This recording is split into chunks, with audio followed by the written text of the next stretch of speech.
Sir, labour കോഡിനെതിരെ രാജ്യവ്യാപകമായി വലിയ പ്രതിഷേധങ്ങൾ ഉയരുന്നുണ്ട്.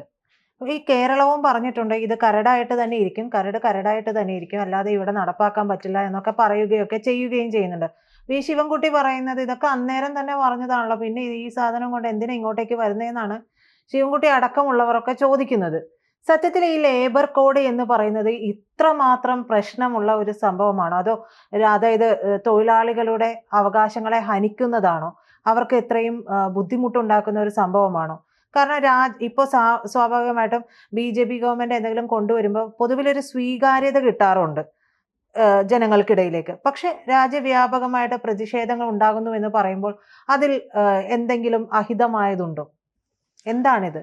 ബി.ജെ.പി. ഗവൺമെന്റ് ഏത് പദ്ധതി കൊണ്ടുവന്നാലും അങ്ങ് പറഞ്ഞതുപോലെ തന്നെ ഒരു ഭാഗത്തു നിന്ന് സ്വീകാര്യത കിട്ടുമ്പോൾ ഇത് തിരിച്ചറിയുന്ന സാധാരണക്കാരായിട്ടുള്ള ആളുകളും ജനാധിപത്യ വിശ്വാസികളും അത് തിരിച്ചറിയുമ്പോൾ അതിനെ ശക്തമായി എതിർക്കുന്ന പ്രതിപക്ഷമാണ് എപ്പോഴും രാജ്യത്ത്.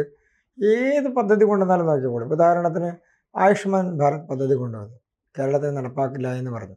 NEP കൊണ്ടുവന്നു, നടപ്പാക്കില്ല എന്ന് പറഞ്ഞു. PM ശ്രീ പദ്ധതി കൊണ്ടുവന്നു, നടപ്പാക്കില്ല എന്ന് പറഞ്ഞു.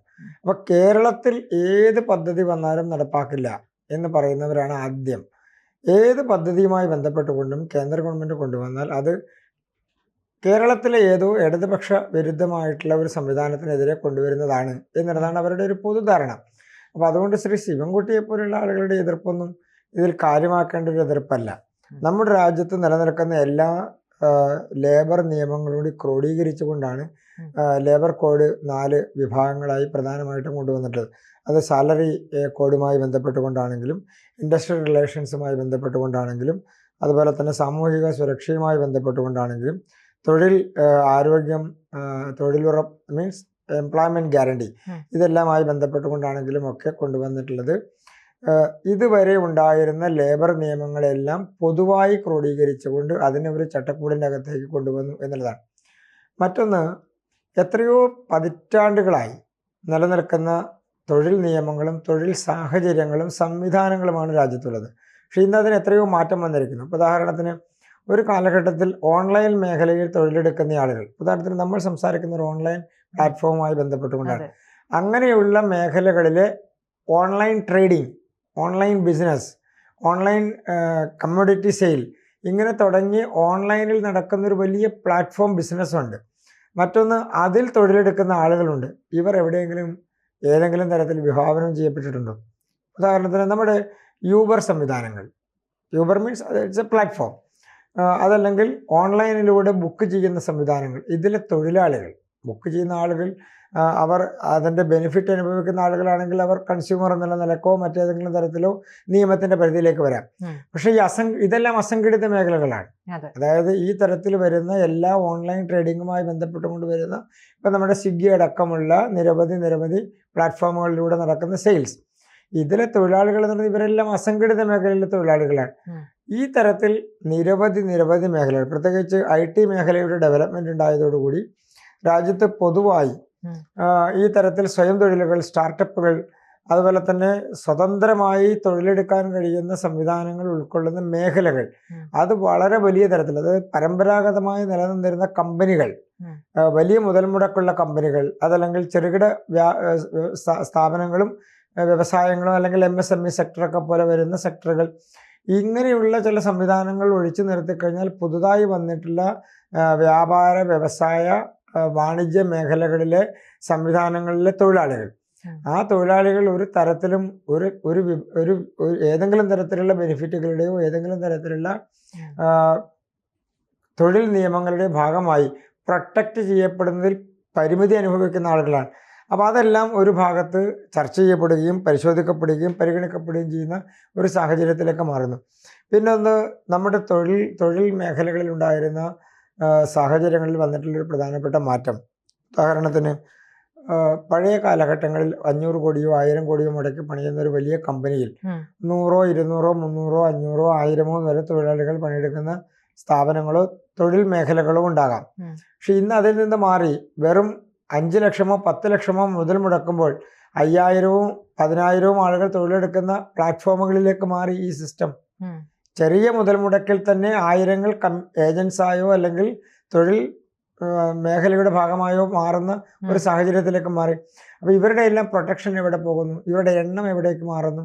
അപ്പോൾ അതൊരു പ്രധാനപ്പെട്ട വിഷയമാണ്.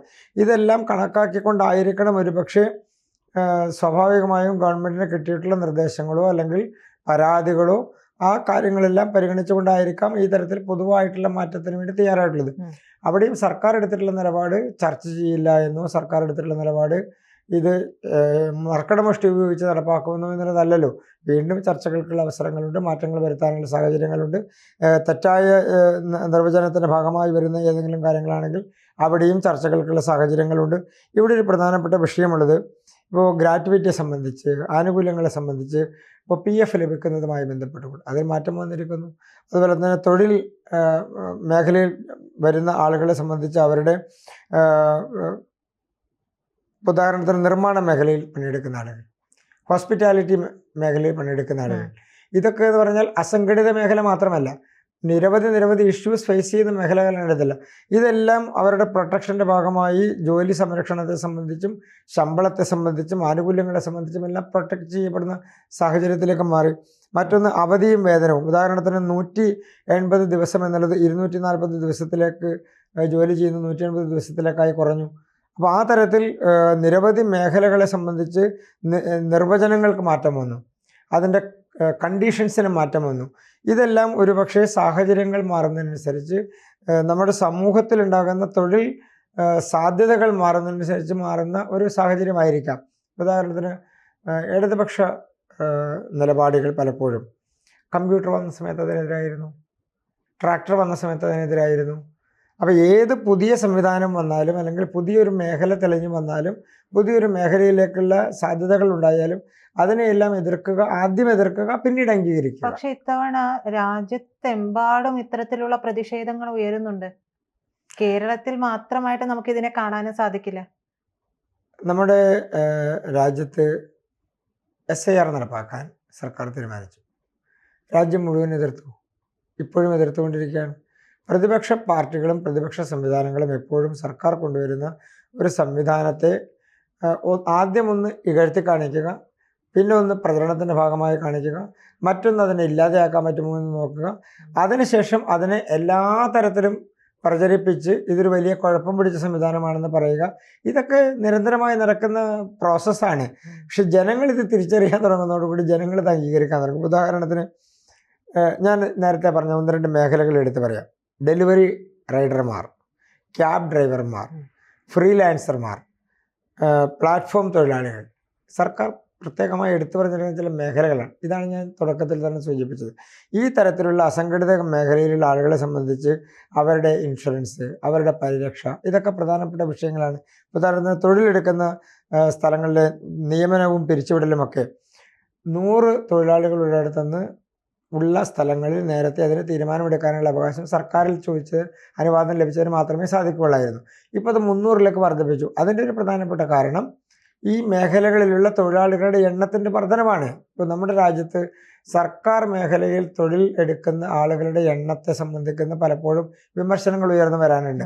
പക്ഷെ നമ്മുടെ രാജ്യത്തെ സ്വകാര്യ മേഖലയിലും അർദ്ധ സർക്കാർ സ്ഥാപനങ്ങളിലും സ്റ്റാർട്ടപ്പുകളിലും അതുപോലെ തന്നെ സ്വയം തൊഴിൽ കണ്ടെത്തലുകളിലും മുദ്രാ ലോണുകൾ ഉപയോഗിച്ചുകൊണ്ട് ലോൺ എടുത്ത് തുടങ്ങുന്ന സ്ഥാപനങ്ങളുടെ കാര്യത്തിലാണെങ്കിലും ഒക്കെ ഉണ്ടായിട്ടുള്ള വളർച്ച എന്ന് പറയുന്നത് വളരെ വലുതാണ്. നമുക്ക് ഇന്ന് നേരിട്ട് കാണാൻ കഴിയുന്ന ഇതിനേക്കാളൊക്കെ ചിന്തിക്കാൻ കഴിയുന്നതിനൊക്കെ അപ്പുറത്താണ്. ഉദാഹരണത്തിന് കഴിഞ്ഞ ദിവസം പുറത്തു വന്നിട്ടുള്ള നമ്മുടെ രാജ്യത്തെ സാമ്പത്തിക വളർച്ചയുടെ തോത് 8.2%.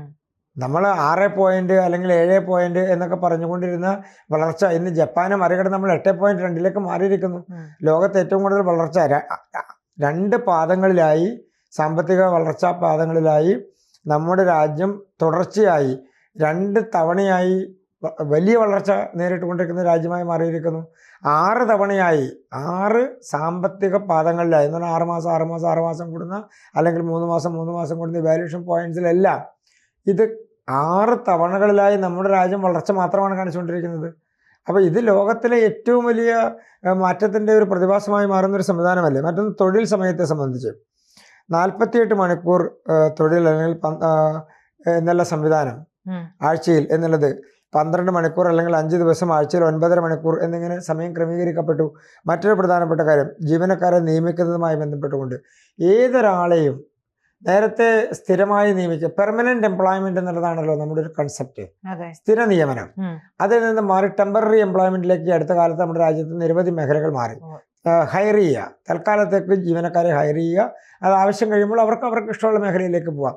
ഈ സ്വാതന്ത്ര്യം 2 കൂട്ടർക്കുമുണ്ട്. അതായത് ഉടമസ്ഥനുമുണ്ട്, തൊഴിലാളിക്കുമുണ്ട്.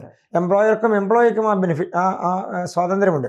മറ്റേതല്ല, സ്വാതന്ത്ര്യം 2 കൂട്ടർക്കുമില്ല. എംപ്ലോയർക്കും പെർമനന്റ് ആയി മാറുന്നു, എംപ്ലോയിയെ സംബന്ധിച്ചും പെർമനന്റ് ആണ്, മറ്റൊരു ഓപ്ഷൻ ഇല്ല. ഇത് രണ്ടും അതിനുള്ള സാഹചര്യങ്ങൾ ഒരുങ്ങി വരുന്നു.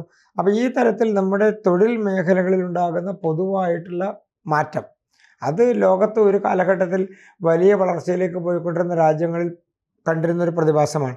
നമ്മുടെ രാജ്യത്ത് അത് കണ്ടുകൊണ്ടിരിക്കുന്നു എന്നുള്ളതാണ്.